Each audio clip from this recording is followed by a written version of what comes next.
Bonjour. Alors, comme vous voyez, je m'intéresse aux oiseaux et j'ai appris plein de choses parce que la petite Mia, là, mon petit chien, il a trouvé ce petit oiseau par terre. Alors, c'est un bébé. Vous regardez là, c'est un rouge-queue noir. Et il sait pas bien voler et tout. Et je pense qu'il a au moins 15 jours, mais il y en a encore pour 15 jours à le nourrir pour qu'il puisse vraiment être en liberté apparemment et pouvoir se débrouiller tout seul. Alors apparemment ils sont pas farouches des humains, c'est ce qu'ils disent là, les spécialistes là. Et la dame que j'ai appelée qui s'y connaît, elle m'a dit faut le nourrir toutes les 10 minutes le petit oiseau.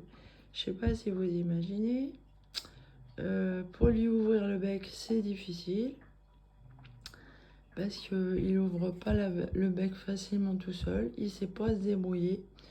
Faut le nourrir comme les parents, faut lui foutre la bouffe au fond de la gorge. J'ai du mal. D'ailleurs, son bec il a noirci parce que j'utilisais une petite pince et là maintenant j'utilise mes doigts parce que ça m'inquiète ça, que ça noircisse comme ça là. C'est délicat, hein, c'est un bébé. Moi j'y connais rien, j'apprends sur le tas. C'est mon chien qui l'a trouvé et à savoir qu'il paraît que voilà, c'est des porte-bonheur. Hein, il y a une histoire qui dit que c'est les rouges que noirs, s'ils sont dans une pièce ou l'autre de votre maison, vous avez un an de bonheur et de prospérité. J'espère que c'est vrai. Et j'aimerais bien un peu plus qu'un an parce que j'ai une vie pas possible depuis quelques années là. On me mène une vie pas possible. Et derrière moi, il y a des choses pas gentilles du tout, hein. Et moi, je suis pas comme ces gens-là, hein, apparemment. Ah non, non. Et je suis très malheureuse parce que ben, j'ai plus de famille, comme vous le voyez. J'ai plus que les animaux. Je suis seule et isolée depuis plusieurs années. Je passe des Noëls toute seule. Je vis toute seule. Je suis obligée parce que les gens qui sont derrière moi qui m'emmerdent, ils sont très méchants et ils font du mal à mon entourage. Donc j'ose même plus fréquenter personne parce que j'ai peur de mettre en danger les gens, quoi. Déjà que moi, ça craint pour moi et que on cherche à me faire du mal sur le plan psychiatrique et qu'on me harcèle et persécute avec ça. Alors j'ai un mauvais diagnostic de schizophrène qui n'est pas vrai. En fait, je le maintiens. Je suis autiste et je n'arrive pas à me faire reconnaître en tant qu'autiste et je sais pas c'est quoi qui les dérange avec ça. En plus, j'ai deux maladies génétiques et j'ai eu du mal à. Alors j'ai été reconnue par un médecin que j'étais Ehlers-Danlos hypermobile et j'ai été harcelée, persécutée là-dessus parce que les Ehlers-Danlos, ils sont pas tellement acceptés dans le monde de la médecine là. Ils ont du mal à se faire reconnaître. Eux, hein. Déjà, ils n'ont pas forcément la LD pour leur maladie. Alors, à savoir, à Ehlers-Danlos, ça dépend des gens, hein, c'est plus ou moins grave selon les gens. Et on peut vivre avec. Alors moi, je suis hyper mobile. C'est une des moins graves, hein, mais elle peut être casse-pied aussi, celle-là, hein. Il y a des gens, ils sont en fauteuil roulant, hein, et moi, j'ai flippé avec ça en 2015, à Ehlers-Danlos, parce que j'étais en pleine crise. Et j'avais très très mal dans les muscles et tout. Je dormais plus, j'étais insomniaque. Et en plus, depuis 2019, je me suis aperçue qu'il n'y avait pas que ça. J'ai une maladie auto-immune qui n'est pas encore diagnostiquée. J'arrive à m'en sortir grâce à une naturopathe que j'ai découvert depuis il y a quelques temps. Et j'applique sa façon de faire pour me nourrir. Et je vis aujourd'hui comme j'ai jamais vécu depuis, en fait, depuis même avant que je fasse cette crise, hein. Parce qu'en fait, à savoir qu'avec la schizophrénie, on m'a bien fait chier et on m'a psychiatrisé, on m'a cachetonné. Et résultat, bah, il y a des choses dans ma vie qui me sont, dont je suis victime en fait, à cause de mon ex qui est méchant et qui me harcèle, persécute là-dessus. Ils font dire à ma fille sans arrêt que je suis schizophrène, mais ils me font chier parce que moi j'en souffre pas de ça et j'ai jamais fait chier ma fille avec ça. Non, non, à chaque fois que je me suis retrouvée à l'hôpital, c'était parce qu'il y avait eu une dispute avec son père et que je me mutilais en fait. C'est autiste ou quoi. Je me mutilais et j'hurlais en fait parce qu'il me torturait moralement, ce gars-là. Au point que je me retrouvais à l'hôpital en catastrophe, internée pendant 1 mois. Et ce pervers, bah, en fait, il s'est accaparé ma fille, je la vois plus depuis des années. Euh, on habite l'une à côté de l'autre, je la vois jamais. Et il lui fait dire n'importe quoi. Et il n'y a pas que lui dans l'histoire, ils sont toute une bande derrière moi. Il y a une histoire de téléphone qui est à mon nom, mais c'est ma fille qui est là, le téléphone. Et là, il y a un problème avec ça. Euh, et ma curatelle, bah, apparemment, bah, elle me dit démerdez-vous avec ça. Elle n'est pas gentille, la dame, hein, elle n'est pas gentille, hein. Normalement, elle est censée s'occuper de mes papiers et tout. Et hier, bah, elle a été très très méchante. Comme ma fille, que j'ai pas reconnue hier. Alors j'ai eu ma fille au téléphone et ma curatelle. Et toutes les deux, elles étaient hystériques au téléphone, hein. Toutes les deux. Surtout ma fille. Et je me rends compte que la dame qui s'occupe de moi en curatelle, là, ben, elle est pas gentille, hein. Ah ben, elle est intéressée, la dame. Déjà, pour mes affaires, elle est en retard et tout. Elle me raconte n'importe quoi. Elle répond jamais à mes messages, c'est très rare. Elle m'a accusé que je lui en envoyais plein et tout. Ah ben, elle est contre moi, quoi. Elle veut pas me protéger, la dame. Et comme j'ai des problèmes de harcèlement et persécution avec le père de ma fille, qui est pas gentil en fait. Il est méchant, il m'aime pas, hein, parce que il fait courir dans la ville que je suis folle et il veut me faire interner comme il a fait pendant 20 ans que j'étais avec lui, hein. Je suis victime de lui, hein. Et j'ai été cachetonnée, maltraitée en psychiatrie. Je suis témoin qu'en psychiatrie, il y a beaucoup d'abus. Et comme je le dis dans une des vidéos, je ne sais pas si elle y est encore, il y a des choses très graves cachées derrière les murs. Et les gens sont en état de faiblesse parce qu'ils sont cachonnés déjà. Alors ça vous diminue ça. Et on est traités comme des animaux dans les hôpitaux psychiatriques. Déjà pour aller chercher les médicaments, c'est la queue leu. Et les infirmières, ils ont tendance à prendre les gens pour des idiots. Et moi, ce que j'ai vu, c'est que ces gens-là qui travaillent là-bas, ils sont débordés et ils maltraitent les gens tellement ils sont débordés. Déjà, rien que ça. Et sérieusement, j'ai l'impression que c'est eux qui sont gravement atteints du cerveau, hein. Parce que les gens, les patients, ils sont patients, ils sont gentils. Moi, j'ai rencontré des gens adorables, hein, du côté des patients. Et les quelques personnes honnêtes en psychiatrie, il y en a évidemment. Ben, il y en a, mais je suis témoin que.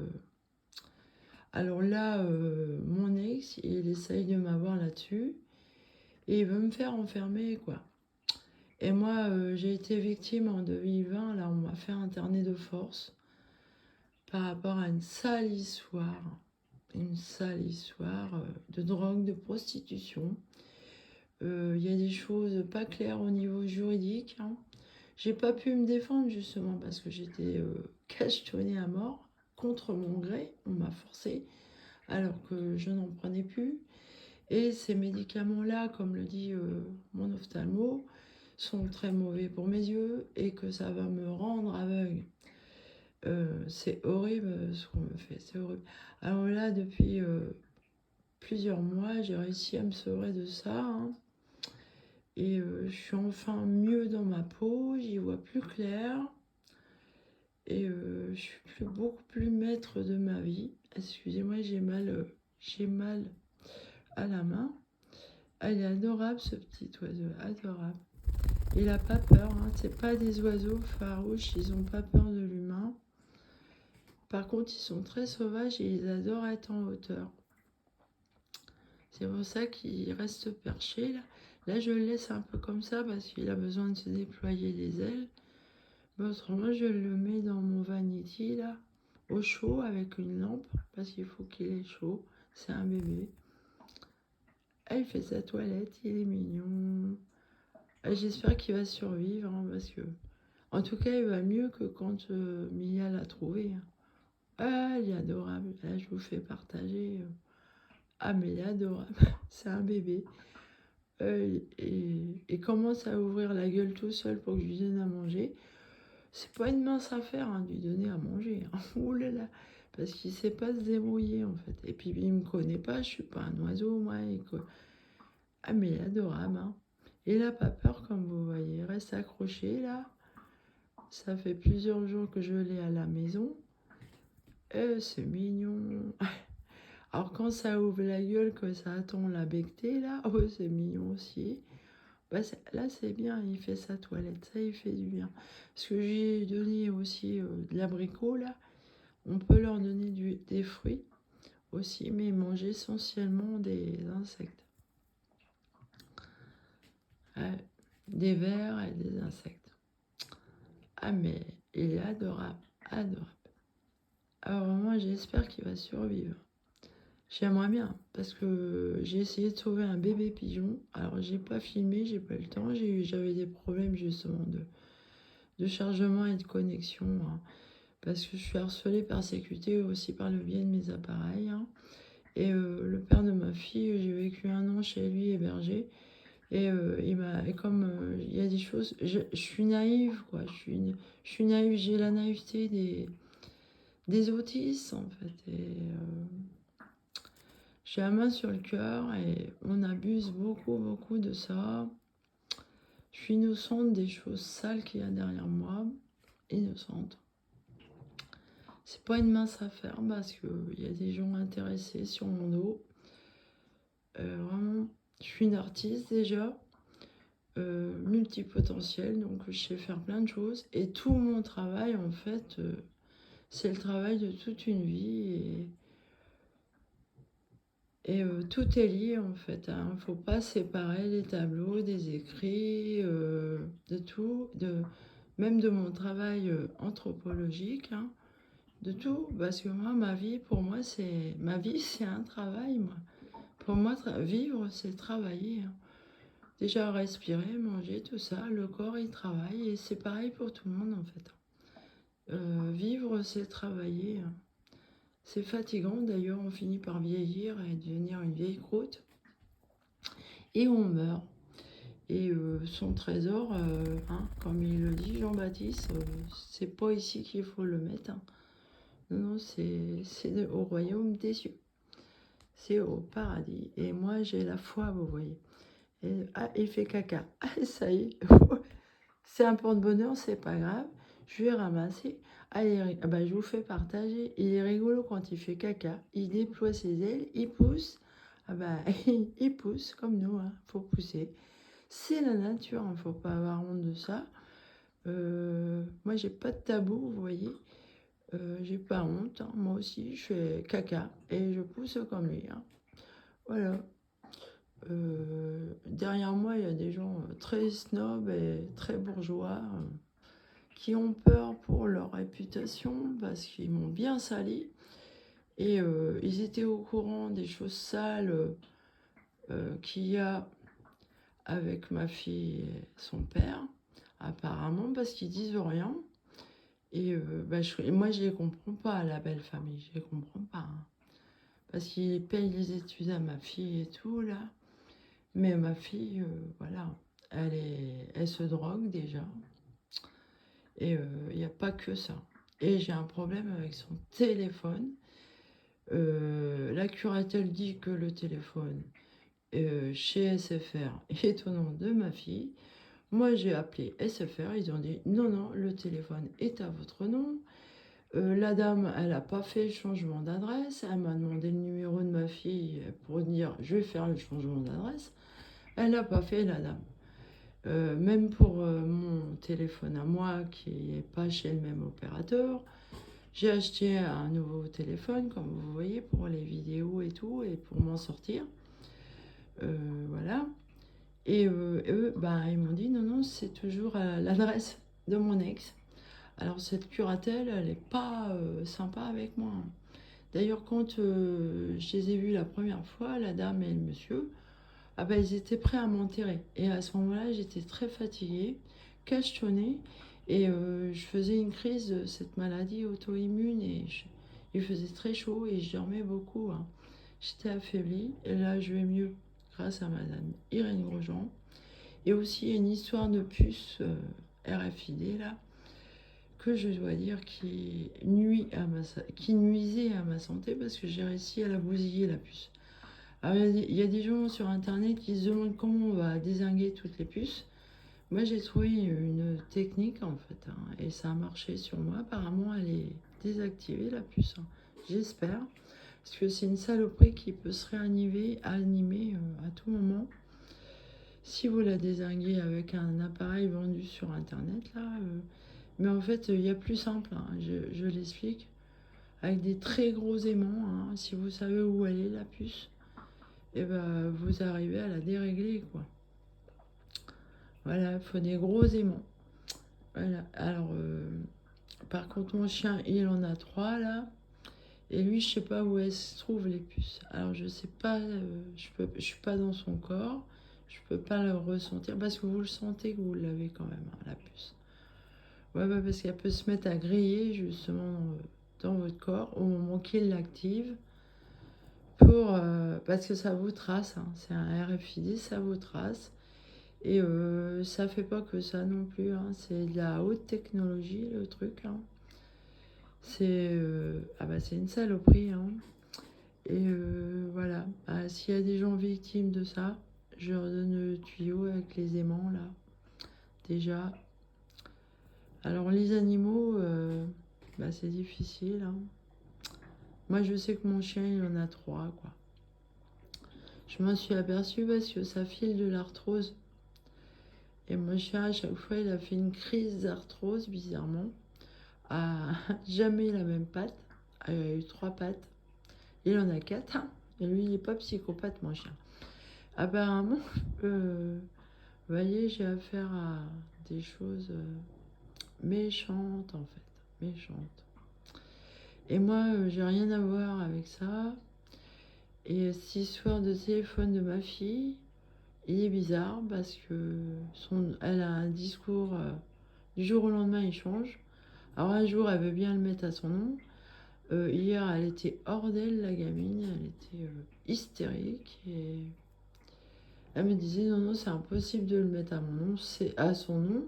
Et c'est pas vrai. Elle m'a dit n'importe quoi. Et elle veut pas le mettre à son nom, en fait. Elle veut pas. Elle refuse maintenant d'aller à SFR avec moi. J'ai des gros problèmes. Et ce compte SFR, j'y vais jamais. Bah non, il y a une adresse email c'est mon nom. Et j'y vais plus du tout. Et j'essaye de savoir avec ma fille si elle a eu des problèmes avec ça. Et que quelqu'un s'est fait passer pour moi. Parce que son discours, il est bizarre sur moi. Je comprends pas. Il y a quelque chose de pas logique, hein, parce que on me montre du doigt comme quelqu'un de bah oui, je suis victime d'une bande de connards derrière moi qui sont pourris, en fait. C'est eux les pourris, c'est eux la honte, hein. Et ils se cachent derrière des gens innocents. Et c'est eux les victimes, et ils s'en prennent plein la gueule. Hein, je suis pas la seule dans l'histoire. Voilà, je vais vous laisser, je vais les redonner à manger. Hein, j'ai acheté des asticots, mais c'est pas ça qu'il faut. Il faut que j'aille chercher des vers de terre. Je vous explique pas, les vers de terre sont en voie de disparition déjà. La dame, elle m'a dit, faut aller chercher des vers de terre. Oui, faut creuser profondément. J'ai une pioche, mais je vais pas traverser la ville avec, hein, vous comprenez. On m'a déjà fait interner parce que j'avais un marteau pour traverser un couloir là où j'habitais avant, où j'avais des voisins qui ont cherché à me kidnapper en fait. C'est pour ça que j'ai eu peur et j'ai pris le marteau, hein, parce que ce couloir, c'était la porte ouverte à n'importe quoi. Et les gens qui étaient derrière moi, bah, ils étaient grave débiles et méchants, quoi. Méchants, hein. Bah, je les ai intéressés, ils voulaient me prostituer, me violer, en gros. Et j'ai cette puce, justement. Donc, ils pouvaient me tracer n'importe où. Et j'allais. Moi, je le savais, donc je me protégeais de ça, hein. Je faisais pas n'importe quoi. Mais à savoir qu'en Suède, il y a des femmes, elles sont violées avec ça. Alors, elles ne le savent pas qu'elles l'ont. Et elles sont tracées et elles sont violées, les dames, hein.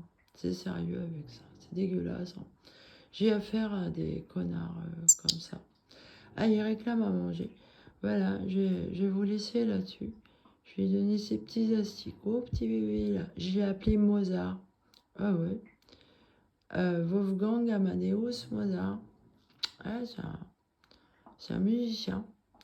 Voilà, bye bye.